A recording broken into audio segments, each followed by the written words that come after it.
Can you get Crunchyroll on your Vizio Smart TV?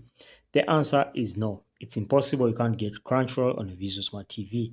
But there's only one method you can use to access Crunchyroll on your TV is by casting your phone onto your TV. And how does that work? Um, Through the steps below, you can say Vizio TV have an inbuilt Chromecast functionality called SmartCast. Now you can cast your Crunchyroll from your phone, tablet, Android or iOS to the Vizio TV. Once you cast that, make sure that your phone or tablet and TV are in the same Wi-Fi. And then once you cast, whatever you'll be seeing on your Crunchyroll on your phone will be automatically reflected on the TV. So that's the only way you can view Crunchyroll on your TV, literally.